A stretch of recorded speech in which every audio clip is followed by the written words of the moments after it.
Sans langue de bois, quand même, le métier d'influenceur, c'est la définition du métier d'influenceur, c'est littéralement d'influencer un nouveau moyen de consommer.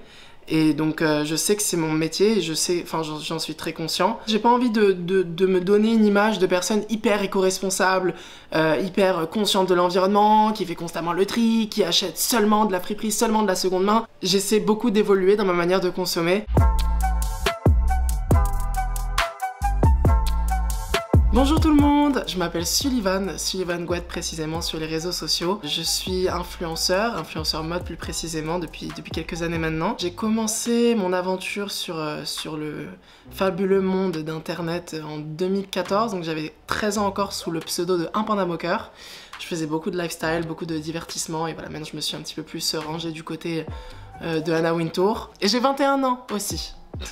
Dans mon livre, j'aborde le fait que je suis un très très grand fan de mode et donc du vêtement. Il faut savoir que l'industrie du textile est la seconde industrie la plus polluante au monde, ce qui est énorme. J'explique que j'essaie maintenant que je commence à grandir et à prendre conscience que notre planète est vachement en danger et que c'est notre rôle à chacun d'adopter un geste un petit peu plus responsable. Du coup, j'explique un petit peu toutes les alternatives qu'on peut trouver, dont la friperie, dont la seconde main, dont la location de vêtements, des alternatives que moi j'adopte et que j'utilise tous les jours. Je sais aussi que c'est un petit peu mon job à moi, sans langue de bois, quand même le métier d'influenceur. La définition du métier d'influenceur, c'est littéralement d'influencer un nouveau moyen de consommer.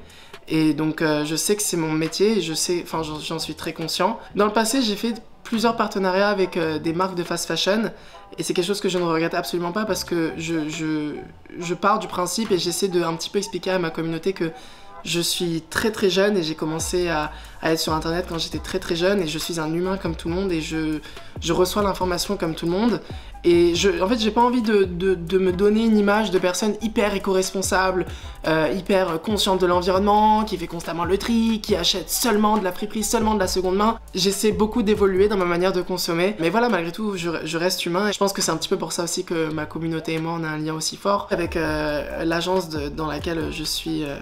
qui s'appelle Follow. Ce qui est super cool, c'est qu'en fait, on a des talent managers qui, eux, en fonction du profil et de nos envies et de la manière dont on a envie d'utiliser notre influence, filtrent déjà les demandes de partenariat qu'on peut avoir. Ma talent manager, qui s'appelle Marine, filtre énormément toutes les demandes de partenariat qui ne semblent pas, par rapport à ce que j'essaie de communiquer, être dans mes valeurs. En général, ce qu'on me propose, c'est quelque chose que je kiffe déjà de base.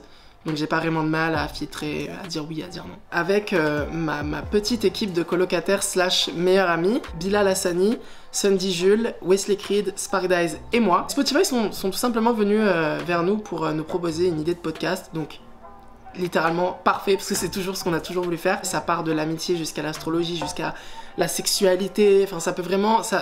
Il y a plein de sujets abordés dans chaque épisode. C'est très compliqué de trouver des jours où on est nous 5 disponibles, prendre une journée entière pour pouvoir filmer, pour pouvoir enregistrer en général 2-3 épisodes. Donc je pense que ce qui est le plus dur quand on fait un podcast, parce qu'on est quand même 5 personnes, c'est quand même assez nombreux, c'est vraiment tout ce qui est au niveau de l'emploi du temps. Si ton secret c'est ta date avec une personne et tu le dis pas et tout machin, go off, fais ta vie, garde ton secret. Si ton secret c'est genre tu as une double vie, tu as des enfants, enfin ça dépend aussi du degré quel secret. Non mais tu vois ce que je veux dire, ça se trouve genre la meuf elle a un secret, c'est genre son père c'est un espion. Il y a quelques mois de cela, j'ai une marque très très connue qui m'a proposé de participer à un shooting photo et d'être rémunérée pour du coup faire ce shooting photo sur une collection qui était dédiée au Pride Month. Donc le Pride Month c'est un petit peu le mois de fête et de soutien envers la communauté LGBT+.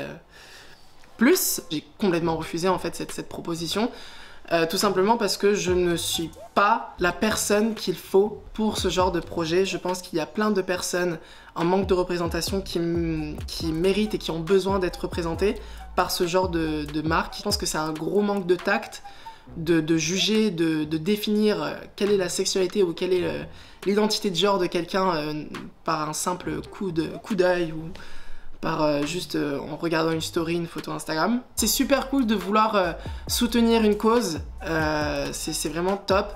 Faut faire ça bien, il faut faire ça avec beaucoup d'investissement et de recherche avant de faire des petites gaffes comme celle-là.